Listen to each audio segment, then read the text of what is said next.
Hello guys, स्वागत है आपका हमारे यूट्यूब चैनल पर। इस वीडियो में करेंगे Delhi police head constable exam के लिए इम्पोर्टेंट क्वेश्चन जो कि आपके एग्ज़ाम के लिए इम्पोर्टेंट हैं। तो वीडियो स्टार्ट करने से पहले आप लोगों से एक बात कहना चाहूँगा कि जिन दोस्तों ने चैनल को सब्सक्राइब नहीं किया तो प्लीज़ चैनल को सब्सक्राइब कर लीजिएगा और पास में जो बेल आइकन होता है उसको भी ज़रूर दबा लें। चलिए शुरू करते हैं। तो देखिए गाइस, आज के सेशन में पहला क्वेश्चन है, भारतीय संविधान की आत्मा किसे कहा गया है? 4 ऑप्शन दिए गए हैं। इसमें कहा गया है ऑप्शन डी, प्रस्तावना को कहा गया है। भारतीय संविधान की आत्मा किसको कहा गया है? प्रस्तावना, या कह सकते हैं प्रियम्बल। नेक्स्ट है, निम्न में से कौन सा प्रत्यक्ष कर है? तो प्रत्यक्ष कर कौन सा हो जाएगा? ऑप्शन डी, ये सभी, जिसमें पहला है संपत्ति कर, फिर है निगम कर, ऑप्शन बी, फिर है आपका ऑप्शन सी, आय कर। भारत का राष्ट्रीय आदर्श वाक्य जो है वो क्या है? तो भारत का राष्ट्रीय आदर्श वाक्य हो जाएगा ऑप्शन ए, सत्यमेव जयते। विश्व की सबसे गहरी जो झील है वो कौन सी है? तो विश्व की सबसे गहरी झील है ऑप्शन सी, बैकाल झील। कौन सी है? बैकाल झील। विश्व स्वास्थ्य संगठन WHO का जो मुख्यालय है ये कहाँ पर है? तो WHO का मुख्यालय है ऑप्शन सी, जेनेवा में। एक क्वेश्चन मैं आपको दे रहा हूँ, इसका आंसर आपको कमेंट बॉक्स में कमेंट करके बताना है कि जड़त्व का जो नियम है वो किसने दिया था? इसका आंसर आपको कमेंट बॉक्स में कमेंट करके बताना है कि क्या होगा। नेक्स्ट है एटॉमिक बम, परमाणु बम जो है वो किस सिद्धांत पर कार्य करता है? तो ऑप्शन बी, नाभिकीय विखंडन के सिद्धांत पर कार्य करता है। अगला है सामान्यतः विलायक के रूप में किसका प्रयोग होता है? तो विलायक के रूप में प्रयोग होता है ऑप्शन डी, जल का प्रयोग होता है, या कह सकते हैं वाटर का प्रयोग होता है। इसका फार्मूला होता है H2O। नेक्स्ट है जेलीफिश किस संघ का उदाहरण है? तो जेलीफिश है ऑप्शन डी, निडेरिया संघ का उदाहरण है। कौन सा संघ है? निडेरिया। अगला क्वेश्चन है, फलों के अध्ययन को क्या कहते हैं? तो फलों के अध्ययन को कहते हैं ऑप्शन बी, पोमोलॉजी। अगला है 1 मेगाबाइट या 1 MB में कितने किलोबाइट या केबी होता है? तो ये होता है 1024 केबी के बराबर। तो option D is right answer. अगला है कंप्यूटर में जाने वाले डाटा को क्या कहते हैं? तो ऑप्शन डी, इनपुट कहते हैं। क्या कहते हैं? इनपुट। सेकेंडरी स्टोरेज मीडिया से हार्ड डिस्क में सॉफ्टवेयर प्रोग्राम को कॉपी करने की प्रक्रिया को क्या कहते हैं? ऑप्शन सी, इंस्टॉलेशन प्रक्रिया कहते हैं। पर्सनल कंप्यूटर निम्न में से कौन सी मेमोरी दर्शाता है? तो option A, RAM, random access memory. अगला है डॉस का पूर्ण रूप क्या है? तो डॉस का पूर्ण रूप होता है option D, disk operating system. Disk operating system.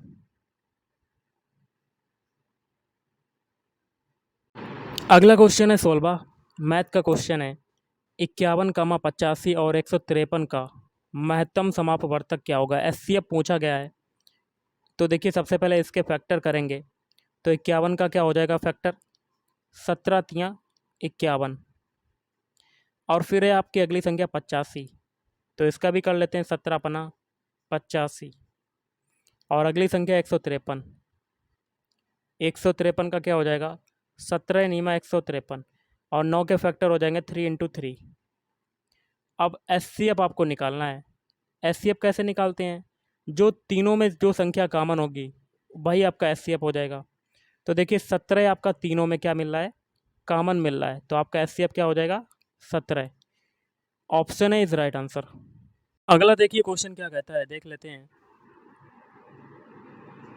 कोई आदमी 5 वर्षों के लिए धन 5% वार्षिक साधारण ब्याज पर उधार देता है। यदि उसे रुपये 6,250 रुपये धनराशि प्राप्त होती तो उसका मूलधन कितना था। तो देखिए ब्याज लगने के बाद क्या बन जाता है, मिश्र धन बन जाता है। तो आपकी ए की वैल्यू क्या दी हुई है, मिश्र धन को ए मानते हैं, जो कि दिया हुआ है 6,250। और गाइस समय आपका कितना दिया हुआ है ऊपर, 5 वर्ष। तो आपका टी बराबर कितना दिया हुआ है टाइम, 5 वर्ष। और 5% वार्षिक दर, मतलब दर आपकी कितनी है, आर बराबर कितना है, 5%। तो आपको क्या बताना है, आपको बताना है मूलधन। तो पी बराबर आपको बताना है क्या आएगा।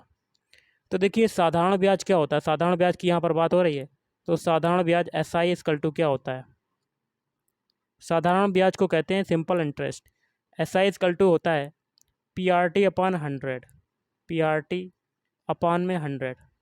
और गाइस साधारण ब्याज बराबर क्या होता है, तो एस आई इक्वल टू साधारण ब्याज एस आई बराबर क्या होता है, ये होता है मिश्र धन माइनस मूलधन, मतलब ए माइनस पी। तो यहाँ पर रख देते हैं ए माइनस पी। ओके गाइस, और आगे है पी आर टी अपॉन में 100। अब वैल्यू अगर हम लोग पुट करना चाहें तो पुट कर सकते हैं। तो ए की वैल्यू आपकी कितनी है, 6,250, और minus P equal to P R, R की वैल्यू कितनी है 5, टी की वैल्यू कितनी है 5, और बटे में 100। 5 से ये काटेंगे तो 5 दूनी 10 और ये 20, फिर 5 से काटेंगे 5 चक्कू 20।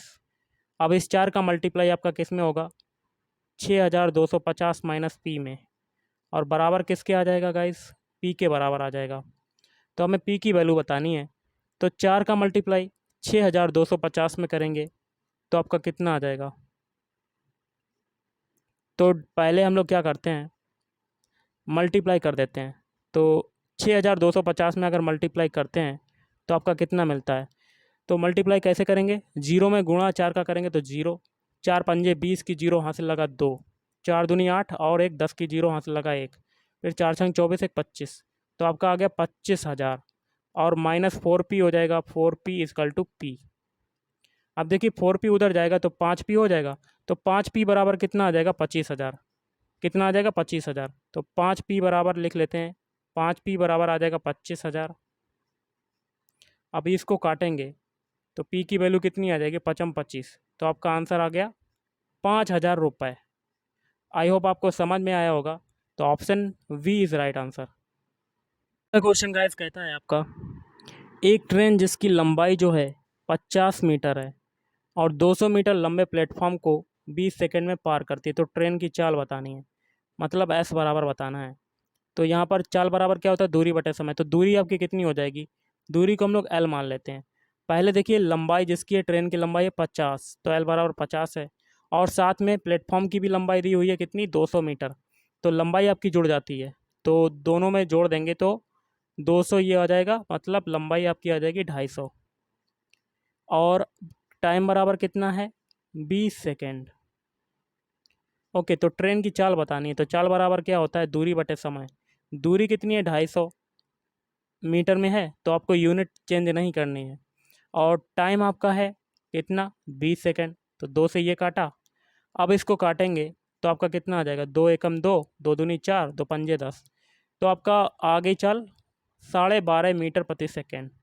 ओके गाइस, आपका अगला क्वेश्चन है, किसी वस्तु के अंकित मूल्य 750 रुपये को बढ़ाकर 800 रुपये कर दिया गया, तो लाभ प्रतिशत कितना होगा। देखिए स्टार्टिंग में आपका जो प्रारंभिक मूल्य जो था, या प्रारंभिक एमआरपी जो थी, वो कितनी थी, 750 रुपये, और उसको बढ़ाकर कितना कर दिया गया, 800 रुपया। तो कितना बढ़ा गाइस, तो 50 रुपया बढ़ा दिया गया। तो परसेंटेज ऑफ प्रॉफिट पूछा जा रहा है। तो परसेंटेज ऑफ प्रॉफिट क्या हो जाएगा, जो बढ़ा हुआ मूल्य कितना आ रहा है 50, और बटे में प्रारंभिक मूल्य मतलब 750, ये आ गया। फिर मल्टीप्लाई करेंगे 100, क्योंकि परसेंटेज निकालना है। तो इसको देखिए, एक जीरो से ये एक जीरो कटेगा, 5 से ये काटेंगे, 5 एकम 5, 5 तियों सॉरी 5 एकम 5, 5 25, 15 ये आ गया आपका। और तो आपका आंसर आ जाएगा 100/15। इसको अगर काटेंगे तो आपका आंसर क्या आ जाएगा, 6 सही 2/3%। Option D is right answer. अगला क्वेश्चन है, किसी संख्या के 9/11वें भाग एवं 2/11वें भाग का अंतर है 77। तो वह संख्या निम्न में से कौन सी होगी? मान लेते हैं कोई संख्या x है, इसका 9/11वां भाग और इसी संख्या का 2/11वें भाग का अंतर मतलब माइनस कितना दिया हुआ है? 77। तो हमें x की वैल्यू बतानी, संख्या बतानी है, तो x की वैल्यू बतानी है। तो इसमें एलसीएम कितना हो जाएगा? 11। तो ऊपर आ जाएगा 9x minus 2x is equal to 77। तो आपका आ जाएगा 7x/11 इज इक्वल टू 77। 7 से ये काटेंगे तो 11 आ जाएगा और 11 का 11 में मल्टीप्लाई करेंगे तो x की वैल्यू कितनी आ जाएगी? 121। Option A is right answer. अगला क्वेश्चन है, कोई दुकानदार 5 दर्जन आम 90 रुपये में खरीदता है तो 150 आम की कीमत क्या होगी? देखिए, एक दर्जन बराबर कितने आम हो जाएंगे? एक दर्जन में आम कितने चढ़ेंगे? 12 आम। एक दर्जन बराबर होता है 12, तो एक दर्जन में आम कितने होंगे? 12। तो 5 दर्जन में कितने हो जाएंगे? तो 12 गुणे 5, तो आपका हो जाएगा 60 आम। तो हमें 60 आम की कीमत दी हुई है 90 रुपया, तो 60 आम बराबर 90 रुपये। तो एक आम बराबर कितना हो जाएगा? 90/60। एक जीरो से एक जीरो काटेंगे, ये 2 3 से काटेंगे, 3 तिरका 9, 2/3, सॉरी 3/2 आम आ जाएगा। तो हमसे 150 आम की कीमत पूछी जा रही, तो एक आम की कीमत है 3/2 रुपया, तो 150 आम की कीमत क्या आ जाएगी? 3/2 इंटू 150। इसको काट देंगे तो आपका आ जाएगा 75। 75 का 3 में मल्टीप्लाई करेंगे तो आपका आ जाएगा 225 रुपया। Option B is right answer. अगला क्वेश्चन है, किसी आयताकार खेत की लंबाई चौड़ाई की 3 गुनी है उसकी तथा उसकी परिमिति 32 मीटर है, तो उसका क्षेत्रफल कितना होगा? तो देखिए, आयताकार खेत की जो लंबाई है चौड़ाई की 3 गुनी है, तो चौड़ाई को अगर हम लोग x मानते हैं तो लंबाई कितनी हो जाएगी? 3x, क्योंकि 3 गुनी है। ये आपकी लंबाई हो जाएगी, ये आपकी चौड़ाई हो जाएगी। और आगे दिया हुआ उसका परिमाप या परिमिति कितनी है? 32। 32 है, तो परिमाप बराबर क्या होता है? 2 लंबाई प्लस चौड़ाई। तो 32 बराबर 2x प्लस 3x, ये हो जाएगा। तो 2 से ये काटेंगे, 2 एकम 2, 2 छंग 12, 16 आपका आ जाएगा, मतलब 4x बराबर 16। तो आपकी x की वैल्यू कितनी आ जाएगी? x की वैल्यू आ जाएगी 4। तो क्षेत्रफल पूछा जा रहा है, तो आयत का क्षेत्रफल या आयताकार जो आपका खेत है उसका क्षेत्रफल क्या हो जाएगा? लंबाई गुणे चौड़ाई। लंबाई आपकी है कितनी? x, सॉरी 3x है, 3 इंटू एक्स, एक्स की वैल्यू कितनी है? 4, और चौड़ाई है आपकी x, तो 4, ये हो जाएगा। तो 4 चक्कू 16 और 16 तियाँ 48। तो आपका आंसर कितना आ जाएगा? ऑप्शन सी, 48 वर्ग मीटर। अगला क्वेश्चन है, किसी वस्तु का विक्रय मूल्य जो है 1210 रुपया है, यदि लाभ 10% का हो तो उसका क्रय मूल्य क्या होगा? देखिए गाइस, जो क्रय मूल्य होता है, लाभ जब होता है, जैसे कि सीपी को आप 100 मानते हैं, इसमें अगर लाभ होता है तो इसको लाभ में अगर जोड़ देते हैं तो ये कितना आ जाता है? 110। 110 जो आता है ये आपका क्या हो जाता है? Selling price. लाभ तभी होगा जब आप किसी वस्तु को बेचोगे। तो सेलिंग प्राइस आपका दिया हुआ है 1210 रुपया और लाभ हो रहा है 10%। तो कॉस्ट प्राइस कैसे निकालेंगे, क्रय मूल्य कैसे निकालेंगे? तो हम लोग क्या कर देते हैं, डायरेक्ट 1210 का 10% निकाल देते हैं। ओके, जो वैल्यू आएगी वही आपका क्रय मूल्य हो जाएगा। तो 100 से 10% मतलब 10/100, तो एक जीरो से एक जीरो, एक जीरो से एक जीरो। तो आपका जो 121 है ये क्या आया? ये आपका प्रॉफिट आया है। अब प्रॉफिट को अगर हम लोग 1210 में से घटा देंगे तो आपका क्रय मूल्य आ जाएगा। तो 121 से ये घटा देंगे तो आपका कितना मिलेगा? तो गाइज़, आपका जो आंसर आ जाएगा वो आपका आ जाएगा 1100 रुपया। ये आपका आ जाएगा क्रय मूल्य। Option B is right answer. Question है, एक वर्ग का क्षेत्रफल 64 सेंटीमीटर स्क्वायर है, तो उसका परिमाप क्या होगा? देखिए, क्षेत्रफल क्या होता है वर्ग का? भुजा स्क्वायर। तो भुजा स्क्वायर की वैल्यू क्या है? जो कि आपकी दी हुई है 64। तो यहाँ से भुजा को मान लेते हैं ए, तो स्क्वायर हटेगा, अंडर रूट लगेगा, तो आपकी वैल्यू आ जाएगी 8। तो हमें उसका परिमाप बताना है। तो वर्ग का परिमाप क्या होता है? 4 इंटू भुजा या 4 इंटू ए। तो 4 का मल्टीप्लाई 8 में करेंगे तो आपका आ जाएगा answer 32 centimetre. Option B is right answer. और गाइज, आज का लास्ट क्वेश्चन है, एक संगीत समारोह में प्रथम श्रेणी के 15% टिकट आरक्षित हैं। यदि सारे टिकट बिक गए तथा प्रथम श्रेणी के 171 टिकट हैं तो कुल कितने टिकट बिके हैं? तो देखिए, टोटल जो टिकट होते हैं वो 100% हम लोग मानते हैं। टोटल जो नंबर ऑफ टिकट होंगे वो 100% होंगे, और बताया जा रहा है कि सारे टिकट बिक गए हैं, जिसमें से 15% टिकट जो हैं प्रथम श्रेणी के हैं, और जो कि संख्या कितनी दी हुई है, 171। तो 15% की वैल्यू है 171। तो यहाँ से काट देते हैं, 3 से काटते हैं, 5 15, तो 5% की वैल्यू क्या आ जाएगी? 5 15, 3 7 21, 57। तो हमें 100% की वैल्यू बतानी, मतलब टोटल कुल कितने टिकट बिके हैं, क्योंकि सभी टिकट बिक चुके हैं। तो इसमें हम लोग क्या करेंगे, 20 का मल्टीप्लाई करेंगे। तो 20 का मल्टीप्लाई करेंगे तो ये 100% आ जाएगा, और इसमें भी 20 का मल्टीप्लाई हो जाएगा, तो आपका आंसर आ जाएगा 1140।